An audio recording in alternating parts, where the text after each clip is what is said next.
नमस्कार साथियों, आप सभी का हमारे YouTube चैनल विद्यालय एजुकेशन में स्वागत है। दोस्तों, आज हम पढ़ने वाले हैं बिहार स्पेशल और बिहार स्पेशल में हमारा आज का टॉपिक है बिहार की मृदाएं। जितनी भी बिहार की मृदाएं हैं और जितने प्रकार की बिहार में मृदा पाई जाती हैं उन सभी के बारे में आज हम पढ़ने वाले हैं। और यह जो क्लास है ये आपकी घटना चक्र जो बिहार स्पेशल है, बिहार स्पेशल की जो घटना चक्र है जीएस वाली, जीएस दृष्टि की बुक से करवाई जा रही है बिहार स्पेशल में। तो अगर आपने नहीं अभी तक पढ़ा है तो हमारी पुरानी क्लासेस देखिएगा स्टार्टिंग से, वहां से आपको सारी क्लासेस समझ में आने लगेंगी। आज हमारा टॉपिक है बिहार की मृदाएं। चलिए शुरू करते हैं। पहला हेडिंग है हमारा बिहार की मृदाएं। इसमें देखेंगे कौन कौन सी बिहार में मृदाएं पाई जाती हैं। 3 प्रकार की मृदा पाई जाती हैं अगर इनको डिवाइड किया जाए इनके स्थान के आधार पर। तो सबसे पहले है उत्तरी बिहार के मैदान की मृदाएं, फिर है आपका दक्षिण बिहार के मैदान की मृदाएं और तीसरा है दक्षिण के पठारी मृदाएं। जो दक्षिण के पठारी मृदाएं हैं उनके बारे में पढ़ेंगे। चलिए, तो सबसे पहले हम पढ़ेंगे उत्तरी बिहार के मैदान की मृदाएं। सबसे पहले उत्तरी बिहार के मैदान की मृदाएं देख लेते हैं। और आपने यहाँ पे देखना है, ये जो आप क्लास देख रहे हैं ये डायरेक्ट बुक से करवाई जा रही है, तो आपको ऐसे ही टॉपिक वाइज देखने को मिलेगा। और इसे थोड़ा सा जूम करेंगे हम, आप इसे देखेंगे उत्तरी बिहार की जो उत्तरी बिहार है, उत्तरी बिहार के मैदान की मृदाएं देखिएगा। सबसे पहले आप देखेंगे हिमालय का पर्वत पदीय मृदा। ये जो आपको एक दृश्य दिख रहा है ये हिमालय का पर्वत पदीय मृदा है। और इसकी अवस्थिति की बात करेंगे, उत्तर बिहार की जो मैदानी मृदाएं हैं इनकी अवस्थिति है आपकी सोमेश्वर श्रेणी का क्षेत्र। जो आपका सोमेश्वर पहाड़ी है, सोमेश्वर श्रेणी का क्षेत्र है उत्तर पश्चिम बिहार। जो उत्तर पश्चिम बिहार है यही सोमेश्वर श्रेणी का क्षेत्र होता है। रंग की बात करेंगे तो इसका रंग है गहरा भूरा या पीला। जो ये मृदा है यहाँ की, इसका रंग है गहरा भूरा या पीला। विशेषता की बात करेंगे तो यह जो विशेषता है उत्तरी बिहार की मैदानी मृदाएं की विशेषता है जैविक पदार्थों की अधिकता। यहाँ पर जैविक पदार्थ बहुत अधिक मात्रा में पाए जाते हैं। यहाँ पे कौन कौन सी फसलें उगाई जाती हैं? धान, मक्का और जौ। धान, मक्का और जौ यहाँ की प्रमुख फसलों में से एक पाई जाती है। परीक्षा दृष्टि से यहाँ से कौन कौन से क्वेश्चन बनते हैं, अगर इसके बारे में बात करेंगे परीक्षा दृष्टि से अगर कौन कौन से क्वेश्चन बनते हैं। पहला क्वेश्चन बनेगा बिहार में पर्वत पदीय मिट्टी के विस्तार को कहते हैं। तो बिहार में जो पर्वत पदीय मिट्टी के विस्तार को हम लोग कहते हैं भाबर क्षेत्र, इसको कहा जाता है भाबर क्षेत्र। और दूसरा क्वेश्चन ये बनेगा, दूसरा क्वेश्चन आपका इसमें बनेगा कि बिहार में अभ्रक मूलक मिट्टी, बिहार में अभ्रक मूलक मिट्टी प्राप्त होती है। यह प्राप्त होती है आपकी नवादा जिला से, याद रखिएगा नवादा जिला से यह प्राप्त होती है, ये भी आप याद रखेंगे। तराई क्षेत्र की मृदा, अब हम बात करेंगे तराई क्षेत्र की मृदा।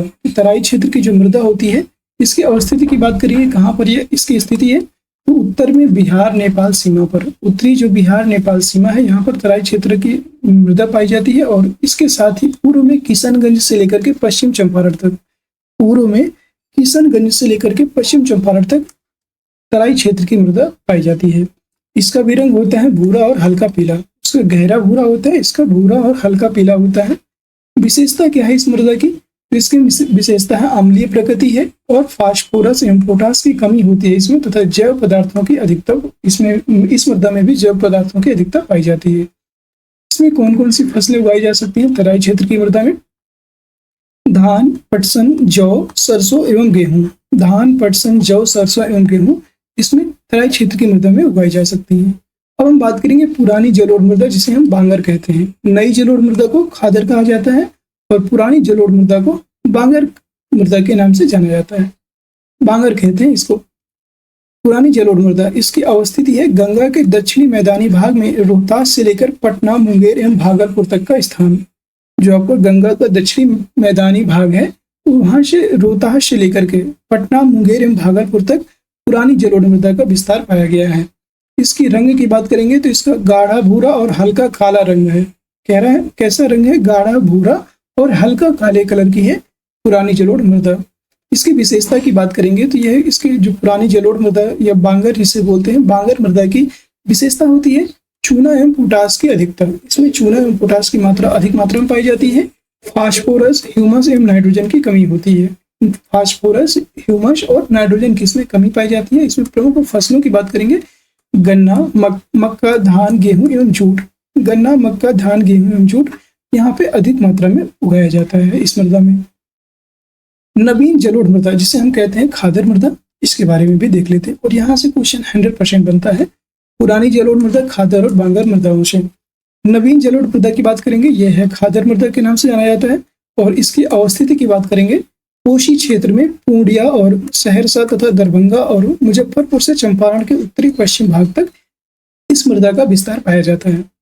नवीन जलोढ़ मृदा जिसे हम खादर कहते हैं, इसके रंग की बात करेंगे, इसका रंग है गहरा भूरा एवं काला। इसका जो रंग है गहरी भूरी और काले कलर की ये मृदा होती है। इसकी विशेषताएं कौन कौन सी हैं? बहुत सारी विशेषताएं हैं, जैसे चीका की अधिकता, यहाँ पे क्ले जो होती है क्ले की अधिकता पाई जाती है। नमी धारण करने की क्षमता बहुत अधिक होती है इसमें, और इसमें उर्वरता, ये फर्टाइल मृदा होती है, उर्वर होती है, याद रखेंगे। ये जो मृदा होती है नवीन जलोढ़ मृदा, जिसे हम बांगर कहते हैं, याद रखें, सॉरी, जिसे हम खादर कहते हैं, और इसको जो है इसमें उर्वरता बहुत अधिक होती है, ये आप याद रखेंगे। प्रमुख फसलों की बात करेंगे, कौन कौन सी यहाँ पे फसलें उगाई जाती हैं। इसमें जो है धान, गन्ना, गेहूं, मक्का एवं दलहन। धान, गन्ना, गेहूं, मक्का और दलहन नामक प्रमुख फसलें यहाँ पर उगाई जाती हैं। नेक्स्ट हम बात करेंगे बल सुंदरी मृदा। तीसरी मृदा है बल सुंदरी मृदा। इसकी बात करेंगे तो ये इसकी अवस्थिति है बांगर की दक्षिण दिशा में, पूर्णिया, सहरसा, दरभंगा, मुजफ्फरपुर, चंपारण एवं सारण जिला, यहाँ पर ये बल सुंदरी मृदा पाई जाती है। और इसका रंग कैसा है? तो इसका रंग है गहरा भूरा एवं सफेद। ये जो मृदा है बल सुंदरी मृदा, इसका जो रंग है गहरा भूरा एवं सफेद इसका रंग है। विशेषता की बात करेंगे, इसकी विशेषता है चूने की अधिकता, यहाँ पे क्षारीय प्रवृत्ति है और कम उर्वर मृदा होती है, यह कम उपजाऊ होती है, याद रखेंगे। प्रमुख फसलें कौन कौन सी इसमें उपजाई जा सकती हैं? धान, गेहूं, मक्का, गन्ना, तंबाकू, आम, लीची एवं केला, इन सभी के लिए ये मृदा बहुत अच्छी होती है, याद रखेंगे, बल सुंदरी मृदा। अगला हम बात करेंगे दक्षिण बिहार की मैदानी मृदाएं। जो दक्षिण बिहार है, अभी तक हम पढ़ रहे थे उत्तरी बिहार की मैदानी मृदाएं, अब हम बात करेंगे दक्षिणी बिहार की मैदानी मृदाएं। सबसे पहले देखिए कगारी मृदा। कगारी मतलब एक थोड़ा होता है किनारे वाली। तो अब स्थिति की बात करेंगे कगारी मृदा की, गंगा के दक्षिणी एवं सोन, क्यूर व फल्गु नदियों के किनारे मतलब इस मृदा को पाया जाता है। और यह इसका जो रंग है, कगारी मृदा का रंग होता है, इसका रंग होता है भूरा। और विशेषता की बात करेंगे तो इसमें चूने की अधिकता पाई जाती है। कगारी मृदा होती है, इसमें चूने की अधिकता पाई जाती है। प्रमुख फसलें की बात करेंगे तो प्रमुख फसलें होती हैं सरसों, जौ, दाल, मक्का एवं विभिन्न सब्जियां, ये सभी इसमें पाई जाती हैं, याद रखेंगे। नेक्स्ट हम बात करते हैं टाल मृदा। अब हम बात करेंगे टाल मृदा की। तो टाल मृदा की अवस्थिति है बक्सर, मुंगेर, पटना और भागलपुर। इन सभी जिलों पर, जो 4 जिले हैं बक्सर, मुंगेर, पटना और भागलपुर, यहाँ पर टाल मृदा पाई जाती है। टाल मृदा की रंग की बात करेंगे तो इससे धूसर रंग पाया जाता है, इसमें टाल मृदा में धूसर रंग होता है। और विशेषता की बात करेंगे तो इसमें विशेषता है जलमग्न क्षेत्र और दोमट व चीका मृदा की प्रधानता होती है और मोटे कण वाली मृदा होती है। जो आपकी टाल मृदा है ये मोटी कण वाली मृदा होती है। इसमें प्रमुख फसलें कौन कौन सी उपजा सकते हैं? तो इसमें रबी की फसल प्रमुख होती है, रबी फसल एवं दलहन की फसलें इसमें प्रमुख रूप से फसलें होती हैं। और इसमें क्या क्या उपजाया जा सकता है और क्या क्या व्यवस्था होती है? तो दूसरी, अब यहाँ पे हम देखेंगे दूसरी मृदा है करेल। इसे तो केवाल मृदा के नाम से भी जाना जाता है, करेल मृदा को। इसकी अवस्थिति की बात करेंगे तो बक्सर, जहानाबाद, रोहतास, मुंगेर, भोजपुर, पटना, भागलपुर एवं औरंगाबाद जिला, ये सभी करेल मृदा या केवाल मृदा के भाग होते हैं। मतलब यहाँ पर ये सब मृदा पाई जाती है। करेल मृदा के रंग की बात करेंगे तो इसका रंग है पीला व गहरा भूरा। पीला व गहरा भूरा करेल मृदा की पहचान होती है। विशेषता की बात करेंगे तो इसमें करेल मृदा में सिल्ट, बालू एवं क्ले का मिश्रण होता है। और करेल मृदा क्षारीय, केवाल मृदा अम्लीय, क्षारीय दोनों होती है। करेल की बात करेंगे तो यह क्षारीय होती है और केवाल मृदा अम्लीय और क्षारीय दोनों होती है। इसमें जल ग्रहण क्षमता अधिक होती है और यह उर्वर प्रकार की मृदा होती है, अर्थात उपजाऊ मृदा होती है। करेल और केवाल ये दोनों अलग अलग हैं, याद रखें। करेल आपकी जो है ये अम्लीय होती है और ये क्षारीय होती है। ये करेल जो है एसिडिक और ये बेसिक, एसिड और बेस दोनों होते हैं इसमें। अब हम बात करेंगे प्रमुख फसलें कौन कौन सी इसमें उपजाई जाती हैं। तो प्रमुख फसलों में गेहूं, धान, बाजरा और अरहर, ये इसकी प्रमुख फसलें हैं करेल और केवाल मृदा की। अब हम बात करेंगे बलथर मृदा। यहाँ पे आप देखेंगे बलथर मृदा, ठीक है। बलथर मृदा की बात करेंगे तो इसकी अवस्थिति है गंगा के गंगा के मैदान की दक्षिणी सीमा तथा छोटा नागपुर पठार की उत्तरी सीमा के मध्य संकीर्ण पट्टी नुमा क्षेत्र होता है जिसमें बलथर मृदा पाई जाती है। और रंग की बात करेंगे, बलथर मृदा का जो रंग है यह पीलापन लिए हुए लाल रंग होता है। पीलापन लिए हुए एक लाल रंग होता है बलथर मृदा। और विशेषता की बात करेंगे तो इसकी विशेषता है अम्लीय प्रकृति और कम उर्वर होती है। ये अम्लीय प्रकृति होती है इसकी और कम उर्वर होती है ये मृदा। नेक्स्ट हम बात करेंगे, तो नेक्स्ट हम बात करते हैं प्रमुख फसलें। इसमें कौन कौन सी प्रमुख फसलें उपजाई जाती हैं? आलू, ज्वार, बाजरा एवं अरहर। बलथर मृदा में आलू, ज्वार, बाजरा और ये सभी प्रमुख फसलें यहाँ पर उगाई जाती हैं, याद रखेंगे। अगली फसल यहाँ पे परीक्षा की दृष्टि से कौन कौन से क्वेश्चन बन सकते हैं? बिहार में पीडमोंट स्वयं मिट्टी पाई जाती है, याद रखेंगे। और बिहार में पीडमोंट स्वयं मिट्टी पाई जाती है कहाँ पर? पश्चिम चंपारण के पश्चिमोत्तर भाग में पाई जाती है। ये पहला क्वेश्चन यहाँ से बन सकता है कि जो पीडमोंट स्वयं मिट्टी है ये कहाँ पर पाई जाती है? पश्चिम चंपारण के पश्चिमोत्तर भाग में।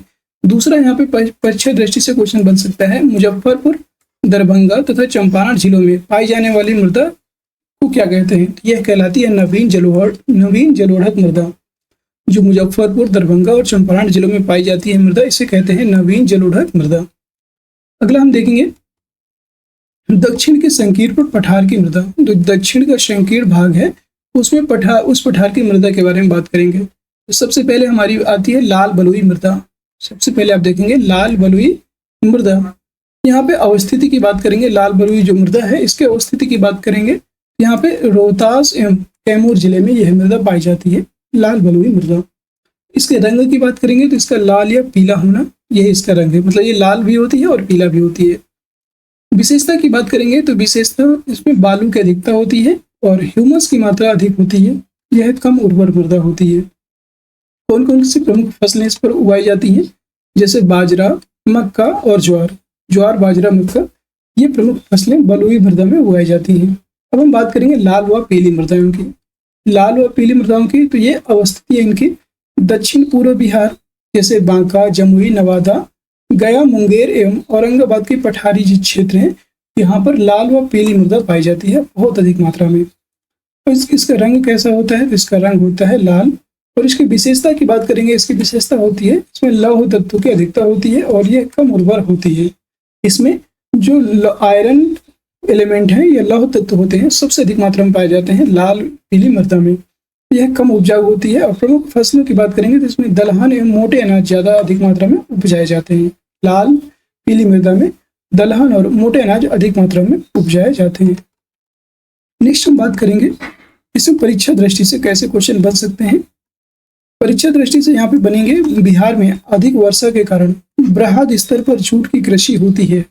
मतलब अधिक वर्षा के कारण बृहद स्तर पर, बड़े स्तर पर जूट की खेती कहाँ पर अधिक होती है? यह उत्तर पूर्वी बिहार में होती है। सबसे अधिक जूट की खेती कहाँ पर होती है? तो अगर ये मान लीजिए ये बिहार है, बिहार में जो पश्चिम उत्तर पश्चिम का जो क्षेत्र है ना, जो किशनगंज और अररिया वाला क्षेत्र है, जो तो यहाँ पर सबसे अधिक किशनगंज, अररिया, कटिहार, यहाँ पर उत्तर पूर्वी बिहार में सबसे अधिक जूट की कृषि होती है, याद रखिएगा। अगला पॉइंट बनेगा बिहार के लगभग 90% क्षेत्रफल पर विस्तृत मृदा कौन सी है? तो अगर सबसे अधिक पूछे आपसे कि सब 90% क्षेत्रफल पर सबसे विस्तृत मृदा है जलोढ़ मृदा। सबसे अधिक पाई जाने वाली मृदा है बिहार में वो है जलोढ़ मृदा। अगला क्वेश्चन क्या बनेगा? धान तथा जूट हेतु उपयुक्त मृदा कौन सी है? अर्थात धान और जूट के लिए कौन सी मृदा सबसे उपयुक्त होती है? वह है खादर मृदा। खादर मृदा सबसे उपयुक्त होती है। अगला क्वेश्चन बन सकता है आपसे, बिहार का दाल का कटोरा कहलाता है। अर्थात बिहार का दाल का कटोरा किसे कहा जाता है? मोकामा टाल को। जो मोकामा टाल है इसको बिहार का दाल का कटोरा कहा जाता है। अगला प्रमुख तथ्य और कौन कौन से हैं? यहाँ पे पहला पॉइंट हो जाएगा, पुराने बिहार की कितनी प्रतिशत जमीन लेकर झारखंड राज्य का गठन हुआ था? 45.85%। और वर्तमान में बिहार का क्षेत्रफल कितना है? वर्तमान की बात करेंगे तो वर्तमान में बिहार का क्षेत्रफल 94,163 वर्ग किलोमीटर। ये बिहार का वर्तमान में क्षेत्रफल है 94,163 वर्ग किलोमीटर। अगला पॉइंट क्या बनेगा? भीम बांध वन्यजीव अभयारण्य स्थित है। भीम बांध वन्यजीव अभयारण्य की बात करेंगे, भीम बांध वन्यजीव अभयारण्य की बात करेंगे तो यह आपका मुंगेर जिले में स्थित है, मुंगेर जिला। अगला प्रश्न यहाँ पे बन सकता है बिहार का अधिकांश भाग आच्छादित है, मतलब ढका हुआ है। आच्छादित मतलब होता है ढका हुआ। बिहार का अधिकांश भाग जो है ये किससे आच्छादित है? कछारी मिट्टी और दोमट मिट्टी से ढका हुआ है, आच्छादित है। अगला प्रश्न है आपका, बिहार में दामोदर नदी प्रवाहित होती है, ये भ्रंश घाटी से प्रभावित होती है। मतलब बिहार में दामोदर नदी प्रवाह का स्थान है भ्रंश घाटी से। और दोस्तों आज की क्लास हमारी यहीं पे समाप्त होती है। कैसी लगी आज की क्लास कमेंट सेक्शन में जरूर बताइएगा, और क्लास अगर पसंद आई है तो क्लास को एक बार लाइक जरूर कर दीजिए।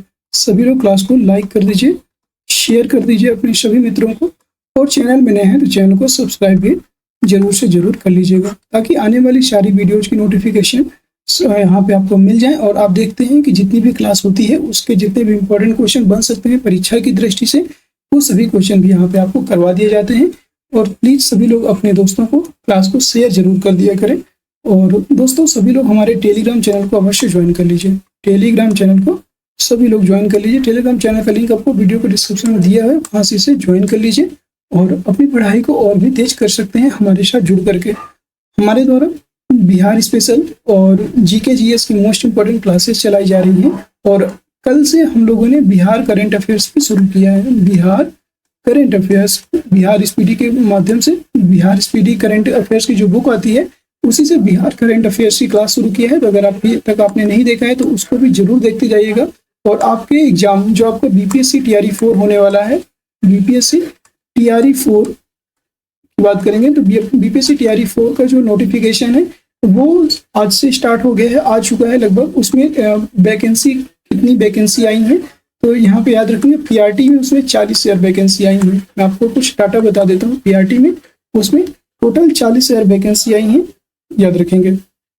और हम बात करेंगे जूनियर की, तो जूनियर की बात करेंगे बिहार में बीपीएससी टीआरई 4 में, तो याद रखेंगे जूनियर में टोटल वैकेंसी की बात करेंगे। यहाँ पे टोटल वैकेंसी जूनियर में दिया गया है बिहार सरकार के द्वारा। यहाँ पे एक डाटा दिया है जिसमें 30,000 वैकेंसी जूनियर में आएंगी।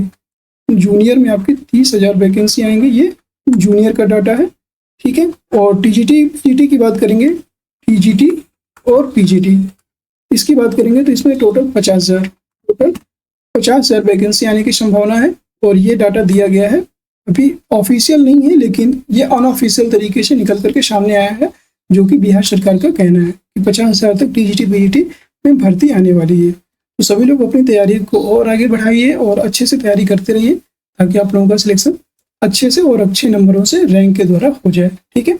हम लोग कंटिन्यू ये क्लास करेंगे और इसके बाद ही जस्ट एक कल या परसों से हम लोग बिहार स्पेशल के एमसीक्यू लाने वाले हैं। बिहार स्पेशल के एमसीक्यू हम लोग स्टार्ट करने वाले हैं, और जितने भी पुरानी बुक्स हैं उन सभी के माध्यम से हम लोग क्लास करेंगे। फिर मिलते हैं किसी नेक्स्ट वीडियो में, तब तक के लिए जय हिंद, जय भारत। आप सभी का दिन शुभ।